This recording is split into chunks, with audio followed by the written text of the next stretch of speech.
Okay, everybody, we're going to get started. So a quick note before we do so, we have good news. The Wi-Fi is online.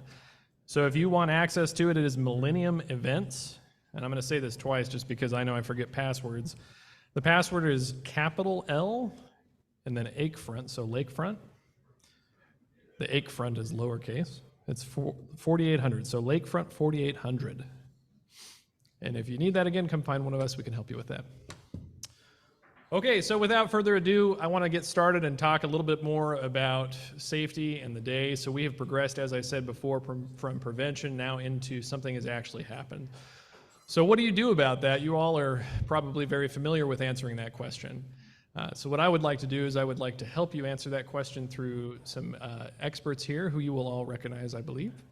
So without ado, I would like to introduce Bob Richmond of Richmond and Quinn. Bob, if you would come to the stage there.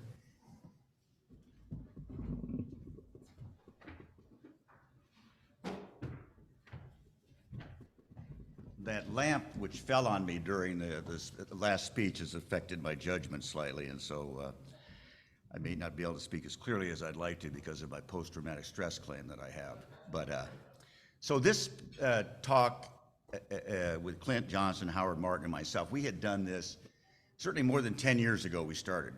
Clint and I were both dark-haired at that point in time, and Howard was the district regional counselor, or the district counsel for the FAA up here.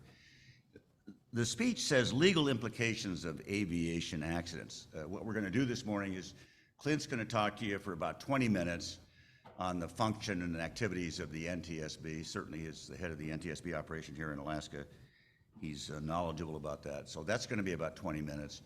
Then Howard Martin, who recently retired from the FAA in his role as the counsel here in Alaska, is going to talk about the FAA compliance, their investigations, things like that after an accident.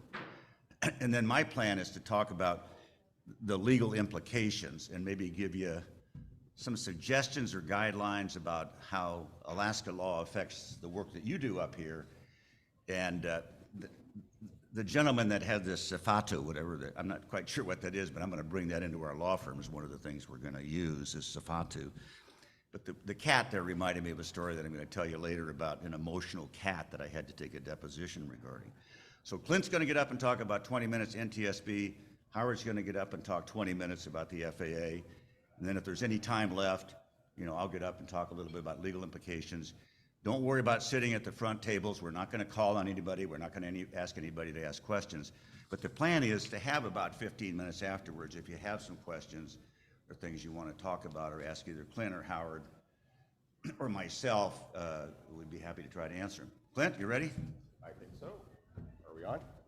All right, well, good morning. My name's Clint Johnson, and I am the runner-up in the D. Smith lookalike contest.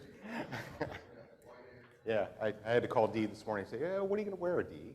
So, anyway, a lot of friendly faces, a lot of folks that I recognize in the audience here. It's good to see you. It's always fun to get together to do this thing. As Bob mentioned, we've been doing this for about 10 years or so. But during that time, Howard was with the FAA. Now he's off the leash. I have no idea what kind of a pitch is coming off the mound here when he gets up here. So hang on. If you've ever heard Howard speak, he's pretty entertaining, you might say. So we're going to talk a little bit about what happens, kind of the life cycle of an accident here. It's not a fun part of the presentation by any means because it's like touching that hot stove. Nobody wants to go through that. I've been doing this for 27 years now. And when I was on the line, like my investigators are now, when they were launching to accidents, when we walk through an operation that has just had a horrible accident, a fatal accident, you can tell the ones that, number one, have either been through the process before or at least know the working mechanisms of an accident, what to expect. And that is worth its weight in gold, it really is. So at a glance, the NTSB basically is a federal agency charged with investigating accidents. The most important thing is we are an independent federal agency. We defend that to the nth degree. Tim will probably talk a little bit about that as well. But we also have no regulatory teeth. The FAA, they're very good at that. That's their swim lane. We allow them to do that. We have no regulatory oversight. We're not the enforcers. Again, the FAA is the one that takes care of that. So unfortunately, some of us have been through this before where the call comes in, you've suffered a fatal accident. And the example that we're going to use today is for a fatal accident here in Alaska. We have some nuances here in Alaska. Tim and I always have a running joke about we are different up here. Everybody knows that. It's been my job to educate my bosses that we are different up here. So anyway, that call comes in, and basically what's going to happen is the notification is going to come through our NTSB Operations Center in Washington, D.C. 24/7, manned 24/7. They're monitoring transportation accidents not only in Alaska, not only in the United States, but nationwide for the most part. So you call that 844 number, you're going to get a hold of a dispatcher, and that is the number that you want to have in your emergency responses. It's a very important one. It's obviously available on the internet. You're going to talk to a dispatcher. They're going to put you in contact with either myself or one of our investigators up here, and we're off to the races from there. This is a very broad brush as far as what's going to happen within those 2 hours. Once a notification comes in for a fatal accident, we're going to spring into action. We're going to assign an investigator in charge, and for that first hour, somebody's probably going to reach out to the operator. And to be honest with you, that's a tough call to make. It's either myself or the investigator in charge. We want to know who, what, when, and where, just the basics. What kind of a flight was it? Was it scheduled 135? Was it 135, 91 positioning, whatever the case is? At that point in time, what we're going to be doing is we're going to be coordinating with whoever has law enforcement jurisdiction. 99% of the time, it's the state troopers for us. We have a very close relationship with the Alaska State Troopers up here, as you probably know. We're also working with the Air Force as far as the Rescue Coordination Center. We're not first responders by any means. We're going to be after the Rescue Coordination Center is done with their work. Could be Coast Guard, Park Service, again, whoever has jurisdiction as far as law enforcement goes. Within that second hour, we're probably going to be able to tell you what our travel plans are. We have a 2-hour call out. Our investigators here have to be within 2 hours of the airport to be on the way, and that comes into play. Usually, if we're launching with the Alaska State Troopers, that time frame is greatly compressed because we're going out the door as soon as they're notified, either on a helicopter or one of their airplanes. We also are going to be reaching out to the FAA. We're going to talk a little bit about the party system here, just in general. But we're going to be reaching out to the FAA to see if they're going to travel with us, see what their plans are. And then probably also most importantly, we're going to be contacting the airframe manufacturer, the engine manufacturer. Those are the main ones early on in the investigation. And we're going to talk about party status, and we'll talk about that here in just a moment. So as far as the party process, I know some of you have been through this before, and I'm not going to spend a whole lot of time, but in general, what this is, this allows us to be able to leverage our resources. Not all of us are Lear 35 captains. Not all of us are well-versed in Bell 407s. So what we do is we take those entities, those manufacturers, whether it's an engine, airframe, could be an airframe or a avionics part, take them on as part of the accident investigation. They sign a party status form, which basically is the rules of engagement, sets up some guardrails as far as what you can and can't do, what you can release outside of the accident investigation. But basically, in general, it's a conduit into the operation. It allows the NTSB investigator in charge a conduit into that operation, and also gives us expertise on that specific piece of equipment. Who's involved, or who are the folks that are included as far as parties? FAA is an automatic party. We can't exclude them. We don't exclude them. They're automatic. The operator, obviously, is going to be asked if we will offer them party status. Same thing goes for the airframe manufacturer and the engine manufacturer as well, usually. There are other entities or other organizations that will offer party status to, but these are the main ones, by and large, that we deal with. The folks that are not part of the party status for organization or The agreement is obviously the media, attorneys, consultants. Do I need to slow down here, Howard, so you can take some notes? I just want to make sure. Yeah. Consultants, obviously, and that's something that we deal with not on a regular basis, but a lot of times somebody, an operator will have an accident. They will hire a consultant and try to get them on as the party status, or the party member, and that's not in the book of Cooley things to do, basically. For the most part, they have to be an employee. They have to be able to have some kind of reasonable amount of information that we can glean from that party status. So, for the most part, we have a process that we follow. We try our very best to, if it's a Super Cub or it's a 777, we have a process as far as the investigation, how we run our investigations. And the reason we do that is for a number of reasons. It's for efficiency. So a lot of these party members from the organizations, they will be on various accidents with us. So if we can standardize that process, that's all the better.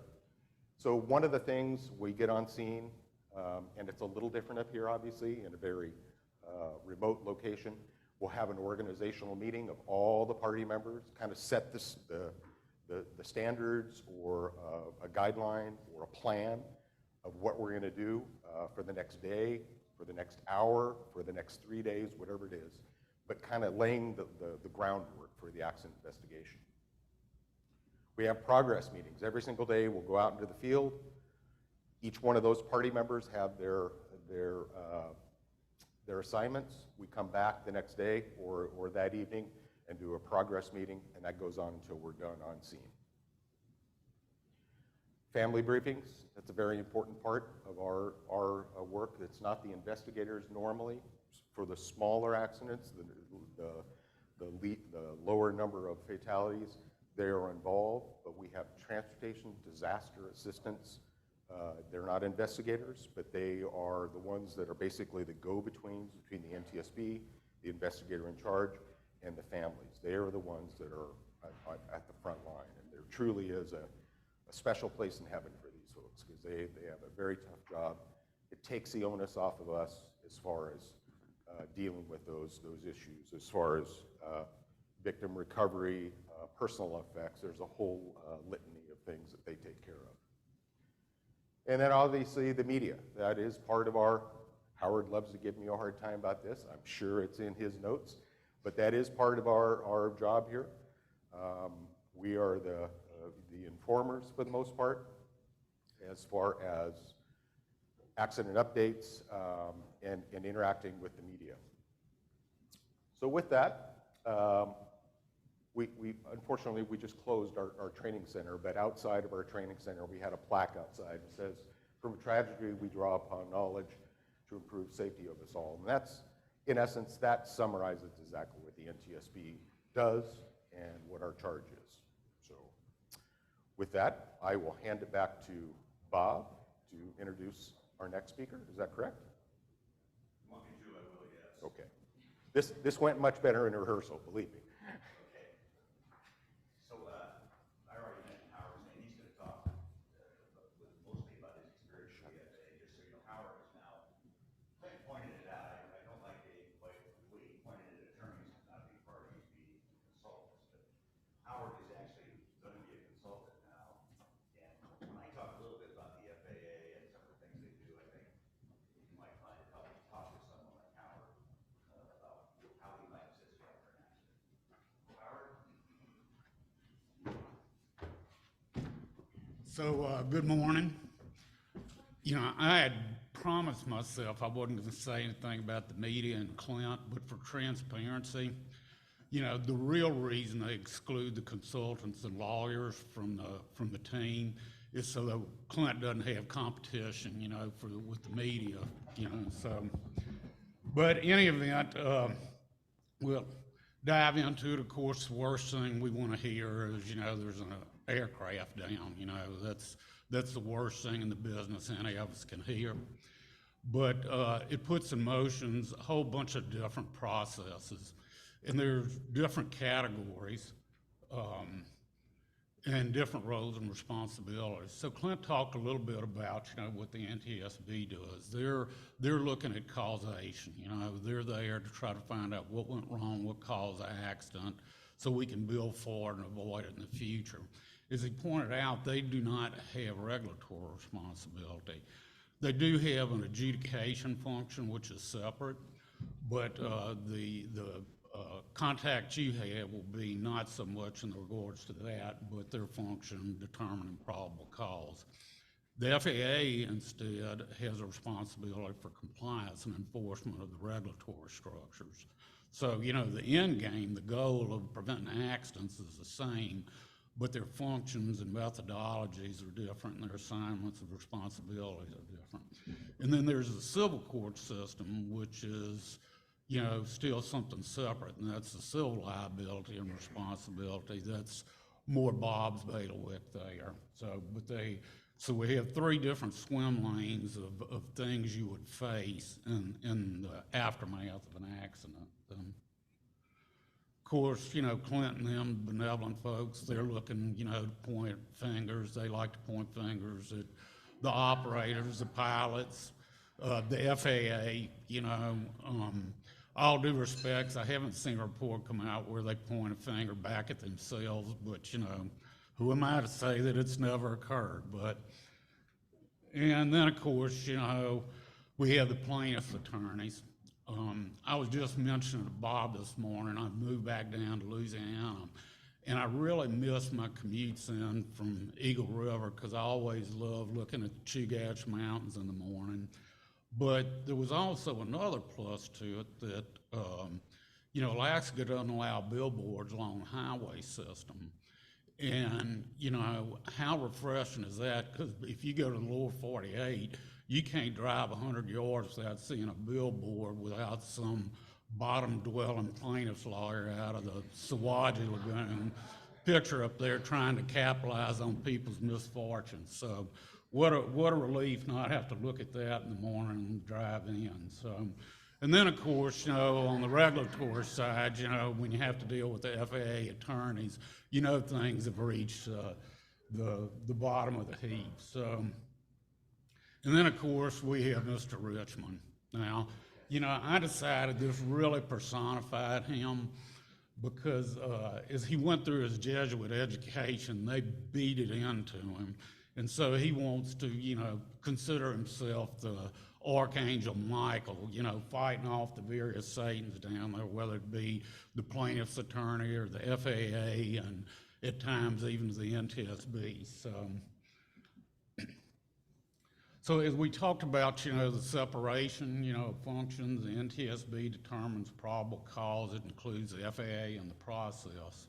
One thing that's important, and in all seriousness, Clint and I have worked with this over the years, is the FAA participation needs to have a separation between people that are working on enforcement and compliance and those that are part of the NTSB team. And the idea is that that people feel free to interface with Clint and his team and give full sharing of information and discussions without the idea that it's going to come back and, be used against them in an enforcement process. So, the agency, the FAA's policy, but I don't say we anymore, they had difficulty at times making sure there was a good wall in between people that were involved in enforcement and those that were part of the NTSB team. At an accident, the board's going to take priority. It doesn't diminish the importance of what the FAA does, but the board's process comes first. From a standpoint of FAA investigators, they should be focused on facts, not suggesting the NTSB doesn't, but I think it's a little less dangerous when people are talking with Clint and his folks to give opinions or speculations, try to sort through the issues, than it is if you make a statement to an FAA investigator doing compliance work and you start interjecting opinions or speculations, that can really come back to haunt you. And my guess is in the civil side also. So with these different functions, you know, for you, it's important to gain a full understanding of who's present, who will be present. And particularly with FAA folks, you know, there's nothing wrong with asking them, what is your function here today? Are you here doing your compliance items? Or are you here being part of the board team? You know, because that will dictate maybe, you know, how you interface with them, what information you give and how you give information. Interviews that you give, you know, to the NTSB may not be used by the FAA in enforcement process. They have to develop independent witness testimony. That's why, again, it's important to understand what their function is, that individual inspector's function is, if you're at an accident scene or a meeting afterwards, things like this. Now, it doesn't mean, you know, that you try to obstruct an investigation. Don't misunderstand that, because that can be problematic. It could be criminal in some cases.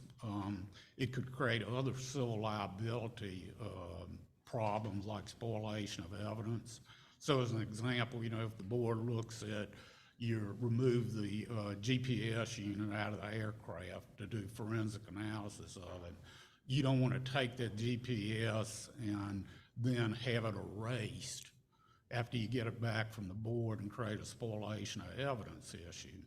So there's a big difference between determining what function's going on and, as they said in the Nixon thing, the cover-up's worse than the crime. So you can create more problems if you're not careful in how you handle accidents, how you tell your employees to interface with the board or the FAA. So you need to be cautious as you move forward with that.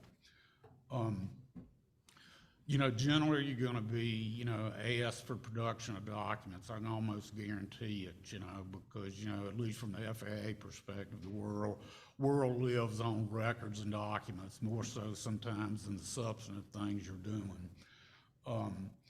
There's going to be various processes depending on what the agency's trying to see. So, you know, if they're dealing with one of your pilots or mechanics that holds a certificate, the pilot bill of rights, those required notifications come into play. There may be things where they issue subpoenas. Now, generally what you're going to find, if it's a record required to be kept by regulation, like flight and duty records or certain maintenance records or weight and balance records, manifests for multi-engine aircraft, things like this, then those things won't be subpoenaed, but they may be looking at other documents that aren't covered by regulation. The FAA does have, you know, the authority to subpoena these things, and curiously, the FAA subpoena authority is even broader than a federal district court, who's limited at times by the geographic jurisdiction of the court. In civil enforcement, actually, you know, the FAA's subpoena authority is nationwide and unknown to many people, and used to have to point it out to private counsel. It's a criminal offense to ignore the FAA subpoena, which is unlike most civil subpoenas. So these things can have significant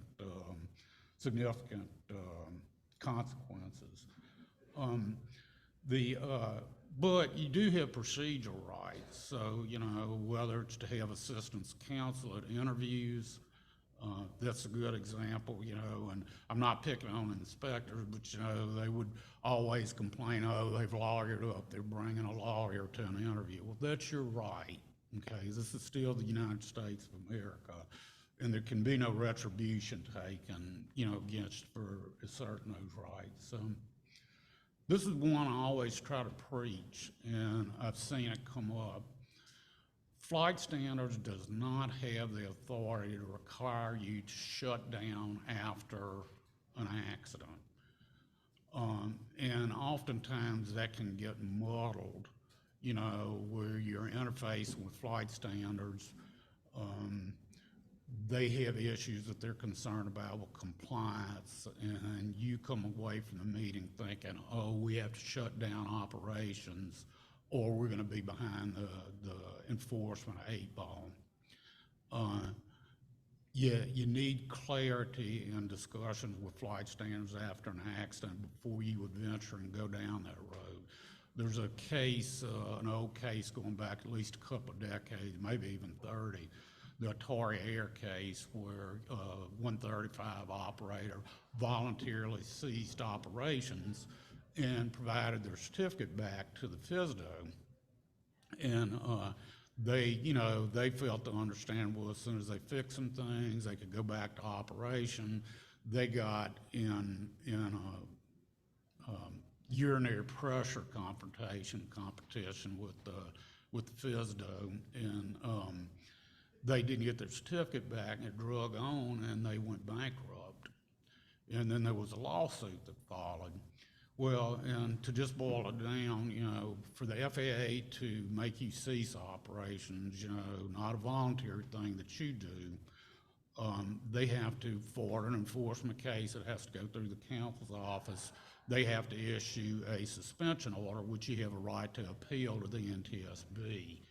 But if you do one of these things where you just send your certificate into the FSDO and then you have this disagreement, you may have waived those due process rights and right to appeal. So it's very important to understand if you make your own independent decision to cease operations, that's one thing. But where you feel like, oh, the FSDO's compelling us to do this and we've got to do it, you need to have a discussion with your counsel before you venture down, because you can waive very critical rights. Now, all things aren't bad, and I really have to credit. I know it's kind of probably fashionable once you leave an organization, start throwing rocks at it. And I probably would do that at some point, but here I've got to really, applaud the flight standards in particular, in that they have really gone forward with the compliance program. When I started in 1990 as an attorney with the FAA, I always said, if somebody was doing a pre-flight on the airplane and they stubbed their toe in the tie-down ring, we'd suspend their certificate for 30 days. That's how bad it was. The agency's moved away from that, from always using enforcement as a compliance tool. And it kind of ties into what Dee talked about, in that, the goal is not just to get the minimum of compliance, but to go above and beyond, to reach the highest level of safety you can. So you'll see things like SMS programs, the VDRP program, reporting programs both internally within a company and also in relation to the FAA. But the important thing to understand is just because there's been an accident involved doesn't mean that enforcement has to follow, because the real litmus test is what caused the accident, not that you had an accident. From an enforcement standpoint, that's not intuitive. The fact that several people died in an accident is not important from a standpoint of enforcement, but whether, hey, was this a result of deliberate and reckless conduct? Was this a result of, say, a systemic problem, that could be fixed by measures other than enforcement? So the compliance program, has been in place now for several years. Again, the idea is to foster improvement, information sharing, and the biggie, and it'll tie into some of the, things you have to be concerned about, is it really is based on you as the operator identifying the problems, developing the fixes to the problems, and working with flight standards to see that these are implemented. So, but there are some challenges, particularly in regards to the civil side of the house when you do that. Of course, we want to meet the minimum regulatory standards, but go to the higher level. Transparent, exchange of safety information, and again, remedial measures, retraining, things like that being the first priority, the first desired tool. then, the downside is this is something as a result of, intentional misconduct, reckless or criminal acts, then the agency has a responsibility to pursue those, with enforcement. So what can you expect?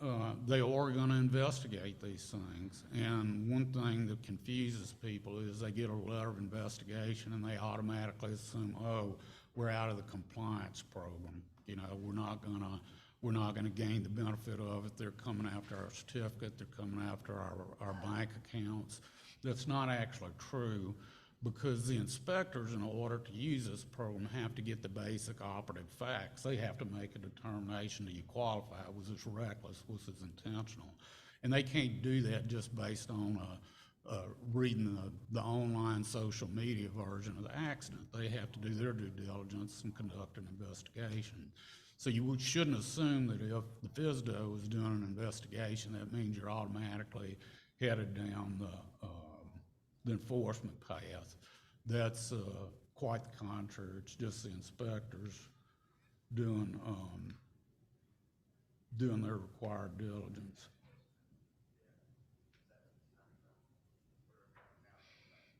And the last bullet there, follow-up, it's important that if you get into this compliance program after an accident, this isn't a paper game. You don't just propose fixes. It's expected that you implement the fixes after they've been developed and approved. If you don't, then you can be still subject to enforcement. Well, there we go. Again, as I mentioned, enforcement is required for intentional, reckless, criminal acts. There can also be sometimes something in between compliance and enforcement. I'll use that and that's administrative action, warning letters, letters of correction. That is not a finding of violation. It doesn't mean your company has an enforcement history, reflected in that warning letter. Because unless it's something that goes to the board or has the full administrative appeals process, it's not considered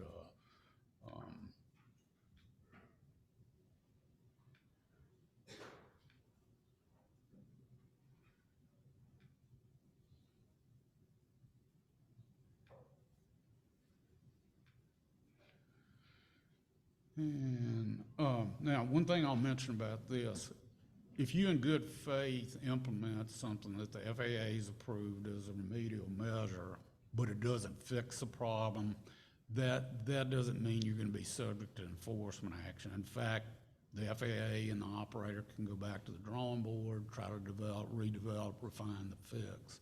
So as long as you've made an effort to implement, you're fine. It's where you propose a fix to the FAA and then you don't implement it. You basically just use it as a superficial paper action. That's when you can be subject. I don't know if this battery's weak or not, or whether this is Bob's method of telling me it's time to sit down. Huh?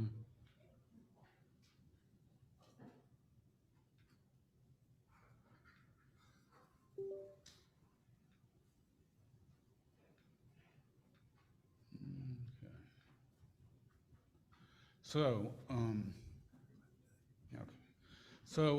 this is one thing that comes up, and I think it comes up in the context of punitive damages. Bob will talk about that, but also FAA enforcement policy vis-a-vis taking action against a carrier or an operator when you have operational violations by crew members.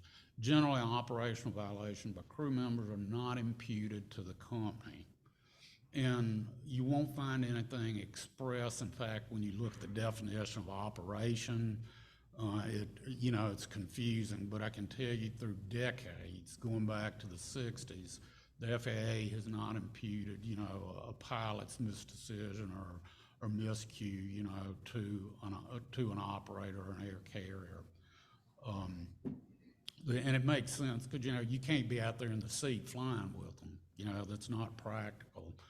And it did enhance safety. And I think just from a standpoint, Delta Airlines and American Airlines aren't aren't going to politically tolerate it if the FAA tries to beat them up every time one of their pilots busts an altitude assignment. So generally that's not imputed to the carrier. Maintenance violations are a little different, you know, and when you think about it, because there's more control, more institutional control over maintenance functions.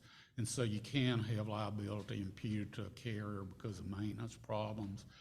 If you have a individual mechanic that does something, let's say just outside the boundaries of your own program, that may likely not be imputed to you. But again, those are case by case. What will result in, you know, imputation of carriers if management officials are involved in a violation. And I remember, and I'm not going to mention any names, but when I was a very junior attorney, had a weather case against a carrier, small carrier taxi, and one of their pilots had busted weather minimums going into an airport out on the peninsula. We're sitting in the informal conference, you know, and they tried to assure me that they had a safe operation. They said, yeah, we had a junior pilot, you know, kind of a freshly minted Embry-Riddle grad, try to make the flight, you know, and the weather was poor and he came back. And I asked, you know, well, then what did y'all do? They said, well, we assigned the flight to a more experienced pilot, you know. So, I mean, that's the kind of, you know, operator decision that, you know, gets the accountability imputed to the, well, I don't know if I'm hitting the wrong button or, yeah, it's not doing it. There we go. So mention the administrative actions, warning notices, letter correction, warning notice normally individuals, letter corrections to the company.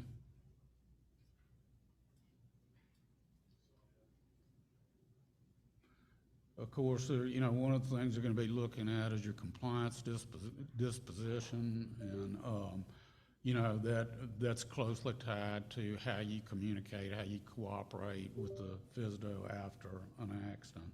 They're also going to look at your judgment. You know, this was my first wife. I learned that, you know, not only did I lose a wife, I lost an airplane too in the process. So not very good judgment.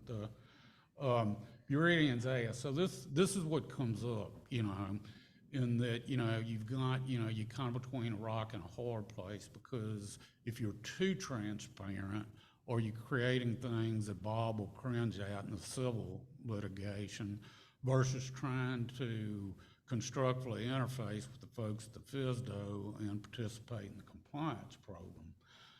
You know, the courts, and I'm not a civil law expert by any stretch of the imagination, but the general idea is if you take remedial measures after an accident, that's not supposed to be admissible in a trial. But those plaintiffs' lawyers that come out of the sewage lagoon try to find any way and every way they can get around that and get that in front of a jury and exploit it. So information management, you know, very important. Again, I can't stress the importance of, you know, using your counsel's advice.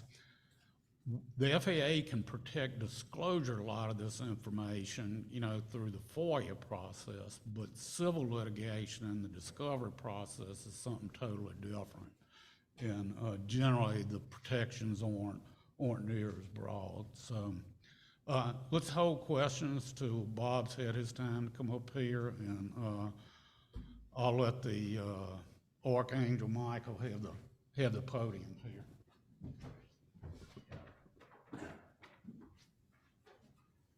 I don't need that, no. So put up the first slide, if you would, Peyton. Yeah, that's it.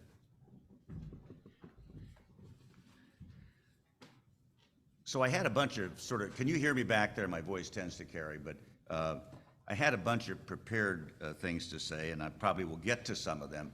But as I looked at some of these slides, it's the theory I operate under is you are here today as either Part 135 operators or Part 121 operators.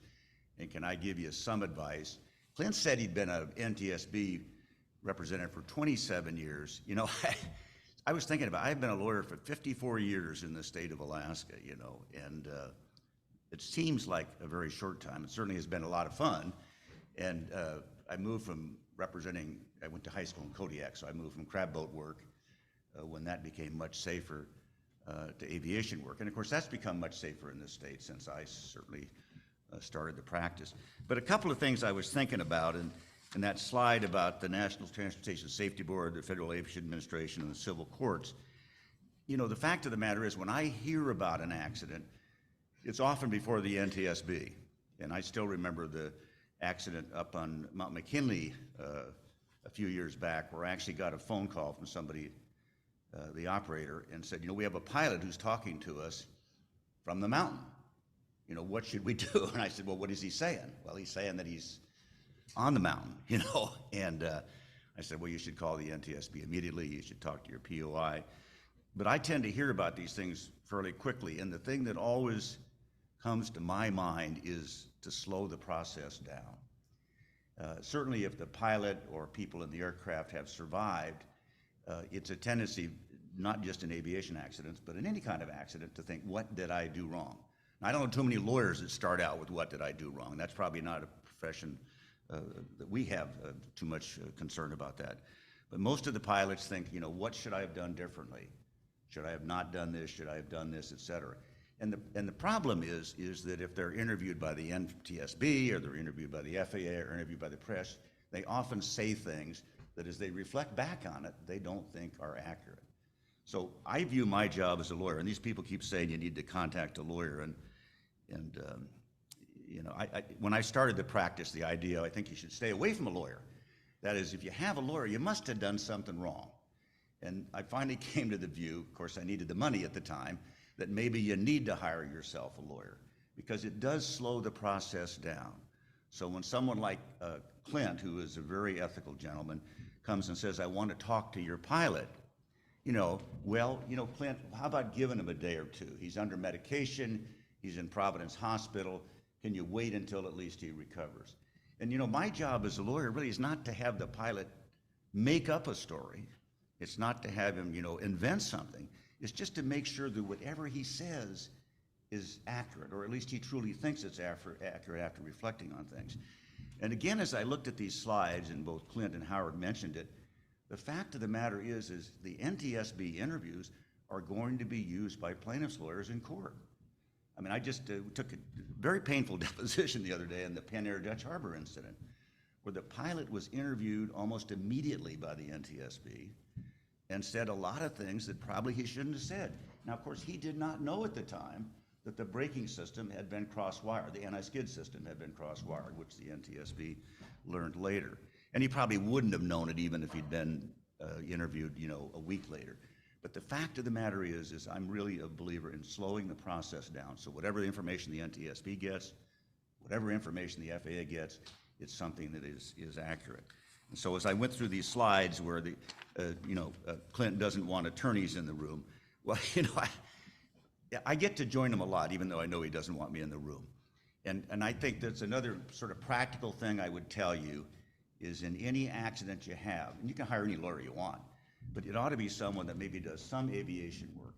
You know, I get to sit through every single interview the NTSB does of a Penn Air employee or any other company's employee if they ask me to sit there with them.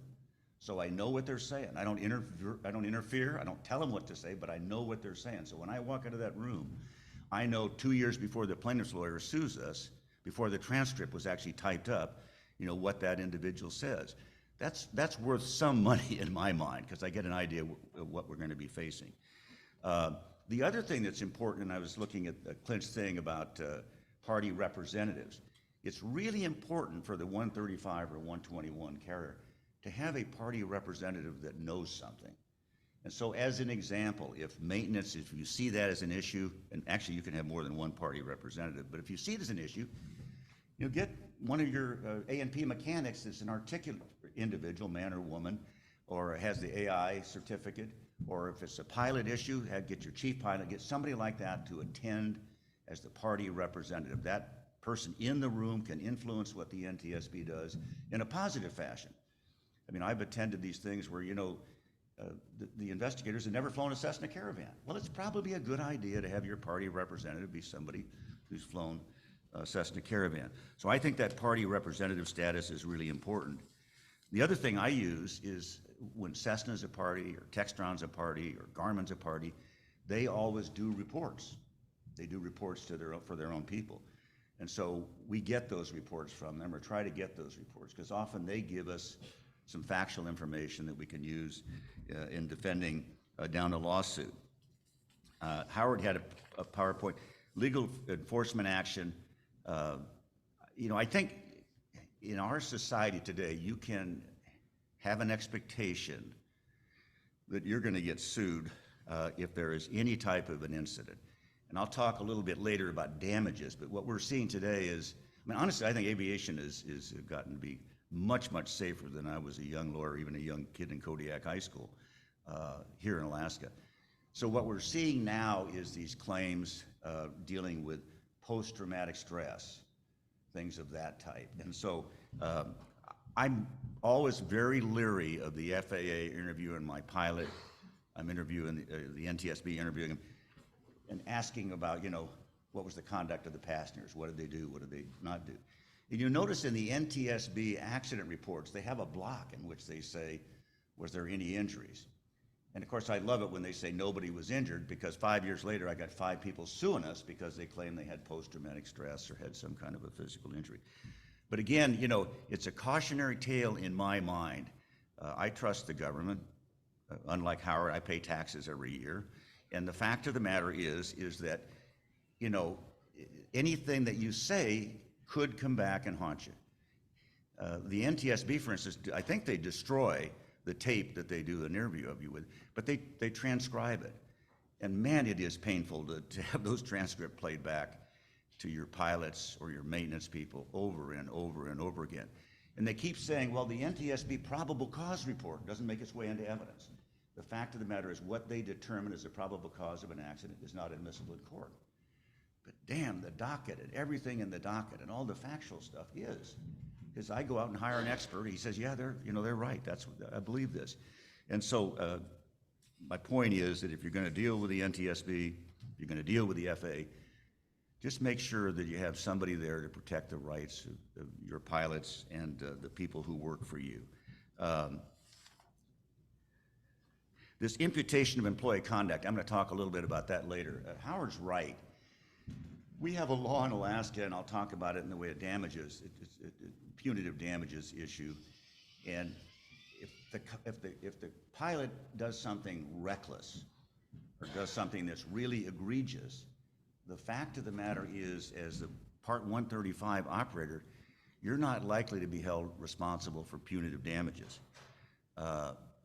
Now, the pilot can be held responsible for punitive damages, and the pilot can be sued for punitive damages, but you as the operator can't be.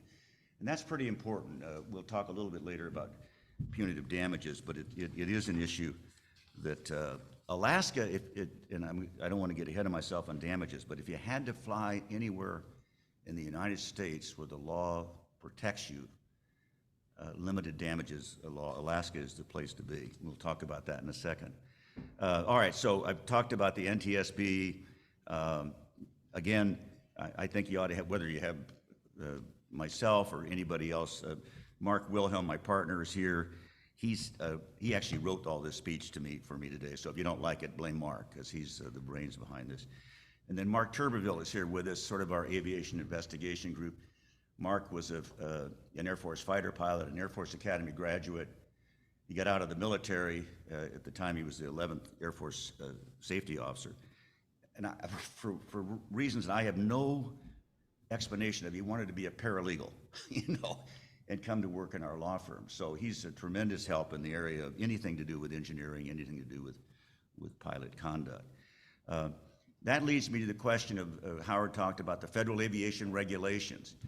The position we take in lawsuits, sometimes we're successful, sometimes we're less successful, is why it's so important to protect your pilot, why it's so important to know what he's saying and what he's doing, or what she is saying and she is doing. Is the position we take in a lawsuit is the federal aviation regulations cover the conduct. State law says if you're negligent, you can be held responsible. our position is pretty kind of simple, and it's upheld in a lot of courts. It's not just my idea or Mark's idea, but it's a fact.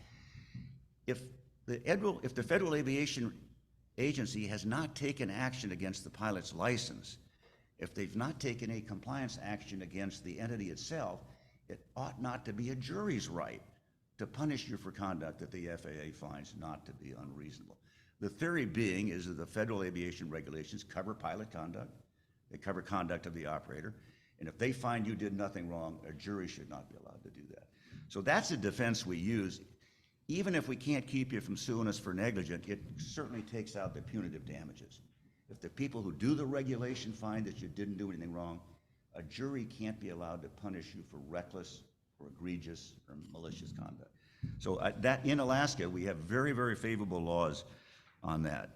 Another thing that probably I thought was kind of important here is, you remember the MD-80 crash down in off Point Magoo? Well, I remember it because I got a call that asked me to represent the board of directors. You know, everybody gets sued, and I represented Bob Malone, who was, here in Alaska.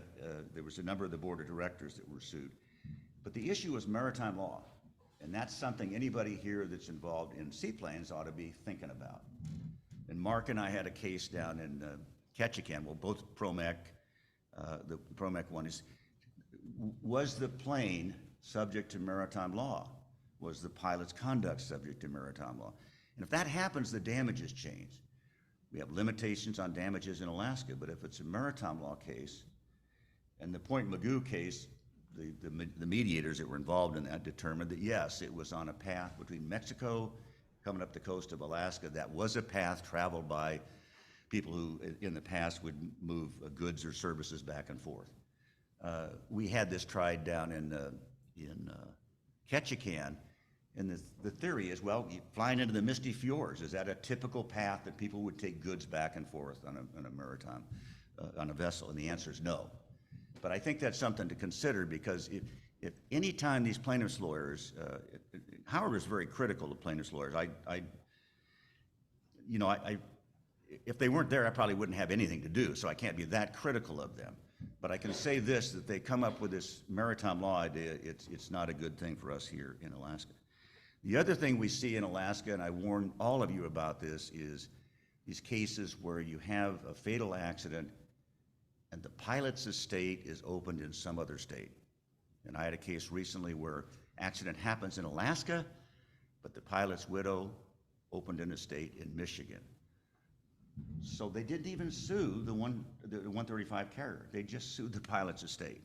He's covered by the insurance. He's got the same insurance that the 135 operator has. But then they want to apply Michigan law. Well, let me tell you, Michigan law is not favorable to a defendant.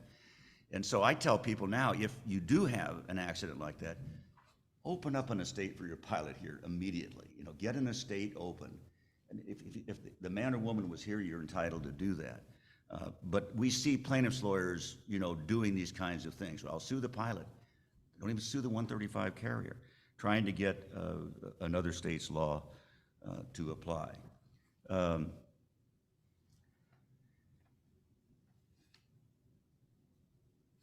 As far as damages, and I say Mark Wilhelm of our office has briefed us quite a bit. In Alaska, you're entitled to sue for compensatory damages, and then you have a potential to sue for punitive damages. What are compensatory damages? They would be like an economic loss. Somebody dies in a plane crash, their widow would be entitled to sue for the economic loss that man or woman might have gotten and brought to that family and to those children. That's one aspect. And there really isn't a particular cap on that, but which seems reasonable. In other words, if I'm working like a D over here, D Smith, working at $500,000 a year, working for the federal government, say, as a hypothetical, and he dies in a plane crash, and he's got a widow and children, they're entitled to the economic loss. The more public one is the non-economic loss, which should be the loss of your spouse, the loss of consortium, the loss of their companionship, pain and suffering, things like that. And you remember the GCI crash case with Ted Stevens. You know, I remember talking to Catherine, who went to Georgetown with me. He mentioned Jesuit schools. I don't know why he mentioned Jesuit schools. But anyway, and sitting across the table from her and saying, you know, $400,000 is the non-economic damages cap for the death of your husband. That's it. And that is it. That is it in Alaska. Whereas you get down to King County, someplace like that, there are no limits. And so, you know, I saw this Donald Trump verdict, which I don't want to pretend that I'm, you know, a fan of Donald Trump, but I mean, $85 million or whatever it is, I forget the figure, for, you know, the effect on somebody. And so Alaska is such a great place if you're going to get sued to be sued, because wrongful death damages, $400,000. That's it for a wrongful death.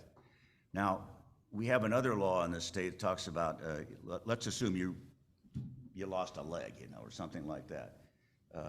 Again, non-economic damages, the pain and suffering. And Alaska even has limits on those. It has to be a severe and permanent impairment. If it is, it's up to $1 million, and then there's some caveats to that. But interestingly, a severe and permanent impairment, to me, if I lost my leg, that wouldn't affect my ability to do my job as a lawyer. As a pilot, it would affect your ability, so the jury has to decide in any damages over $400,000 for these non-economic, you know, pain and suffering, things like that, whether you have a severe and permanent impairment.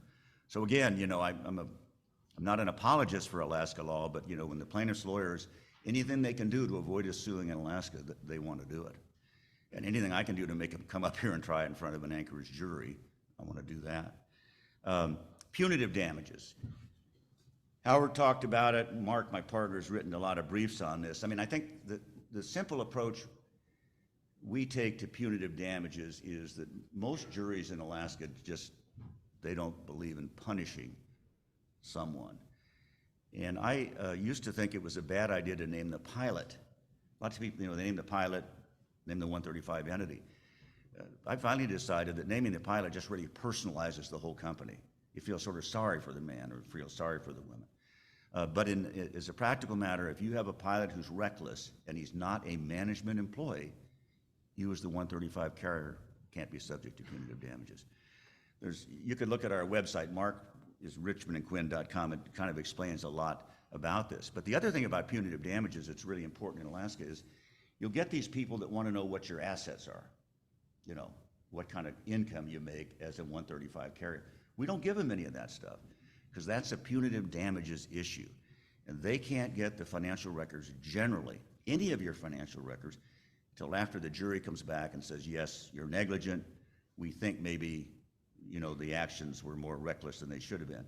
It's a whole separate issue where you then put on evidence of punitive damages. Again, that's a pretty good protection for those of us here in Alaska. Another thing about Alaska law that's important is the allocation of fault issue. So like in the Penn Air crash, I don't think anybody here is from Penn Air because they're not in existence anymore. The NTSB determined that the anti-skid braking system was cross-wired and that the pilots, whether they landed with a 13-knot tailwind or not, no matter which way they landed, the plane would have come to a stop. Okay, so that's sort of a pretty good defense for the pilots blamed to running this plane off the end of the runway. I mean, that seems like a pretty good defense, that but for that cross-wiring, this would not have happened. And so in Alaska, if you want to blame somebody else, engine manufacturer, maintenance, FBO, whatever, you have to bring them into the lawsuit. But what it does is, hypothetically, let's say that Saab is, and I know there's no Saab people here, so I feel safe in saying this, let's say they're 70% at fault for this cross-wiring of the braking system. That reduces whatever Penn Air's insurer has to pay by 70%. So it's, again, you know, a pretty good deal. So we're very big in Alaska on at least considering whether someone else is responsible. And usually the NTSB is the one that gives us the information to come to that conclusion. Another thought on damages. I know a lot of you have these per seat limits these days. And I remember when I started practice, particularly out in Bethel, you know, with Mike Hagelin and the people out there, you know, we had 250 per seat, and then we went to 500 per seat. I see people in Lake Hood now that have 150,000 per seat. You know, I mean, you might as well just write a check as far as that goes. But what happens is the plaintiff's lawyers don't they got a couple $100,000 in medical bills, so they don't want the $150 that you have per seat. And the only thing I can say about that is if you are a 135 carrier, if you're a smaller entity, I hope you have an LLC in place. I hope you do your corporate books properly. I hope you do whatever it is to protect your individual assets. Because the insurance company is going to pay to defend you all the way through the thing. They have to pay to defend you if the plaintiff won't accept the $150,000. Another thing about damages that in Alaska is, as I said earlier, we're seeing all these post-traumatic stress claims where you don't, Penn Air would be a good example. I'll give you a couple examples of some of the plaintiffs. But so the plane runs off the end of the runway. One gentleman was killed when the propeller imploded into the cabin. But most of the people, almost all of the people, had no physical injury whatsoever. But there was a lawyer in town. He got there within 2 days of the accident, you know. He's in Dutch Harbor signing up people. And then down to Cordova to sign up the Cordova swim team. So what happens is, you know, these people sign up and they got no physical injury. They've never been to the doctor. So what do they got to have? They've got to have some emotional trauma. They've got to have post-traumatic stress. And so that is something we're seeing quite a bit of. I mean, obviously, if you have a crash or a mid-air collision, people are injured. But when somebody has, I have a case right now where the plane has alleged to have lost some altitude. And the people, they waited till like 3 days short of 2 years, the statute of limitations, and then they all sued us for emotional distress. I said, well, give me your medical records. Well, they don't have any medical records. We can even show they're still flying on our plane. I always get their MVP cards from Alaska Airlines so I can show that they're still flying. You know, it doesn't keep them from flying. But like in this Penn Air case, in this cat that attacked you here, Dee, you know, it reminded me of a deposition. This I took about 2 months ago, and the deposition was focused on Daniel the cat. And you know, I mean, honest to God, when I think about this, it's so humorous because the woman's claim was that she had to get an emotional cat because she wasn't able to comfortably fly anymore because of this landing in Dutch Harbor. And you know, she wanted $100,000. Well, that seemed high for an emotional cat, but I didn't know that much about the cat, so we took her deposition, and I learned about the cat. The cat's name was Daniel. Now, Daniel accompanied the plaintiff to her college in Georgia. And Daniel was able to stay in the dorm. Like most kids can't keep a pet in the dorm, right? You can't keep a pet in the dorm, but she can because it's an emotional cat. And then she needs the cat to fly because it makes her more comfortable. Now, she still wants a lot of money, but she's more comfortable flying now with Daniel. And so, you know, as this was going along, I knew there was something that I was going to find out. I always feel there's something I'm going to find out, and this one was no exception to that. And I said, well, it was a Zoom deposition. I said, is Daniel in the room with you? Well, no, he's not with me today. Well, where is Daniel? He's with my mother. So now she's in Georgia. I said, well, where's Daniel with your mother? Well, in Alaska. You know, I'm thinking this is a lot of emotional support, you know, 5,000 miles away, Daniel. I said, well, how do you gain this emotional support from Daniel? She said, I FaceTime him every day. And I didn't really ask her what their conversation was because I thought that might be too intrusive, but I'm sure it wasn't much. So Daniel is with her mother, 4,000 miles away. She wants $100,000 because, so then I said, well, have you flown anywhere without Daniel? I mean, obviously she had because she'd gone back to college. Well, I went to South Africa twice on some kind of a student trip. Well, where was Daniel? Well, he was with my mother. So at this point, I had a sense that maybe Daniel wasn't an emotional support cat. Maybe he'd been with a family earlier. You know, you never know. So I said, well, how much did Daniel cost? Now, at this point, I was having fun, really. I mean, how much did Daniel cost you? Well, I don't remember. Well, how long has he been emotionally supporting you? Well, a few years. I said, well, let me ask you this. You're a sophomore in college. When did you and Daniel first come together? Well, third grade.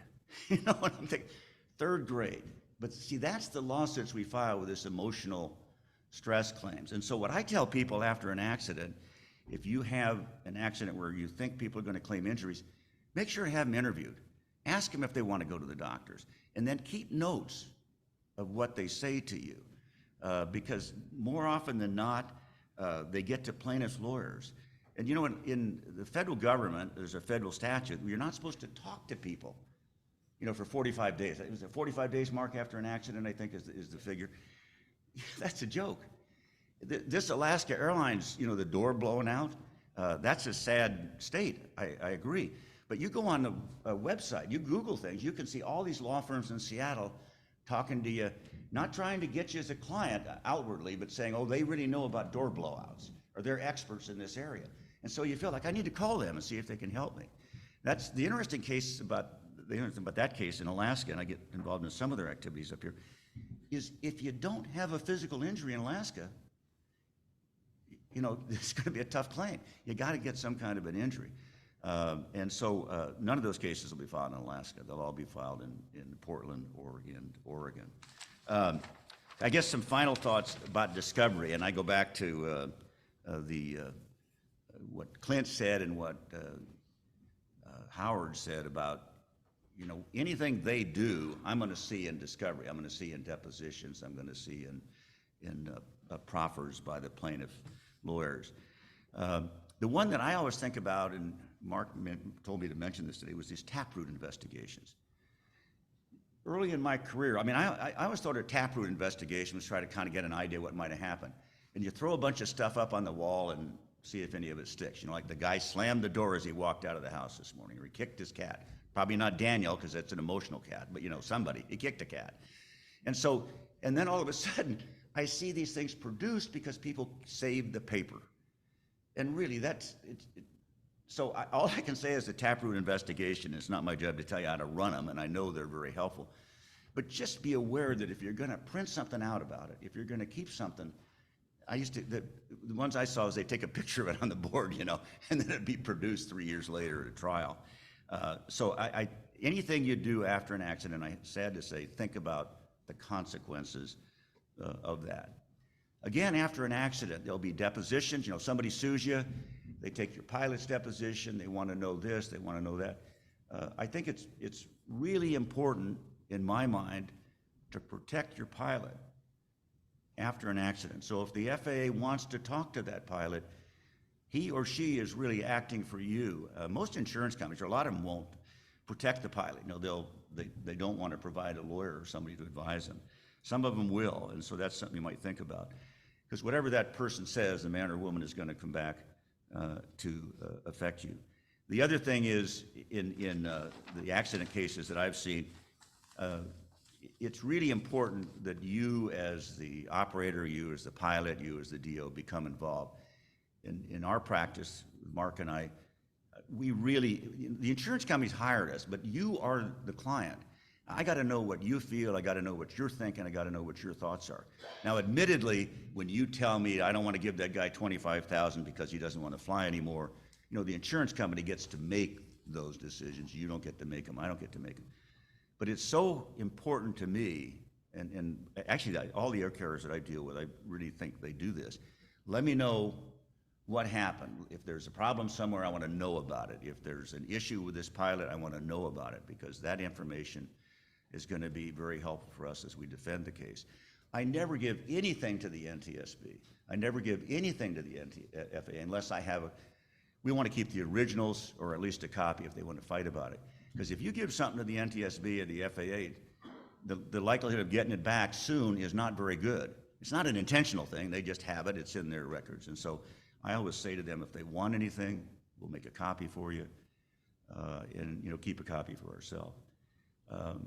I guess we're open to questions. If you didn't understand some of the things Howard said because of his Cajun accent, I'll try to interpret some of that for you.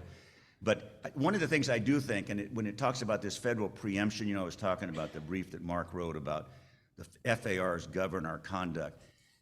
I started thinking about this. I think it might be helpful to have a former government employee, could be a lawyer, could be somebody that was at FSDO, say, look, I've looked at this, and I have decided that not only FAA didn't violate this pilot, but there's nothing that he did that violated the federal aviation regulations.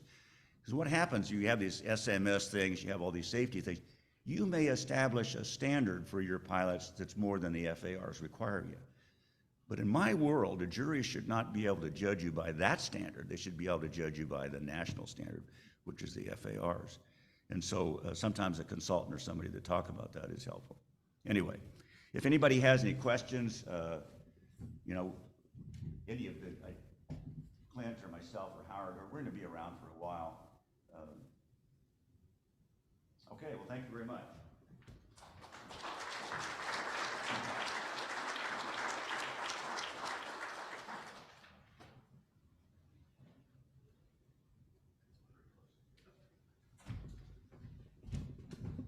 Okay, everybody, thank you so much. Big round of applause to Bob, Howard, and Clint.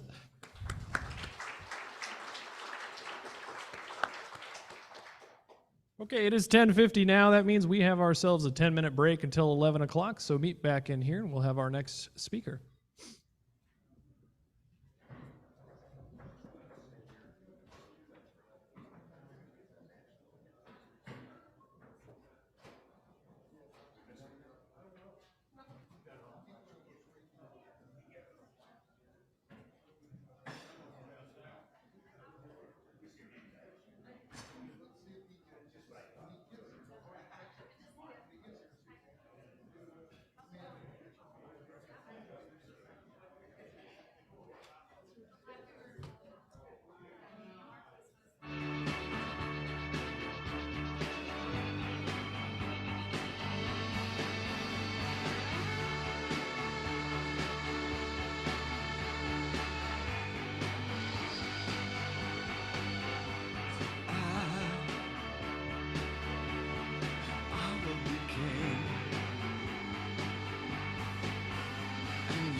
Just for one day,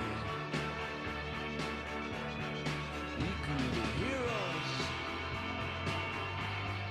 Just for one day, and you can be me, and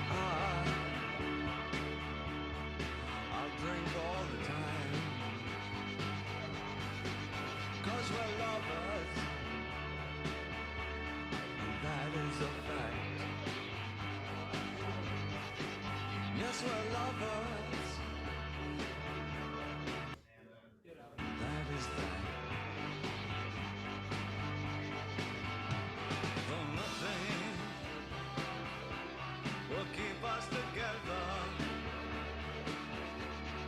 we could steal time. Just for one day, we can be heroes, ever and ever. What you say?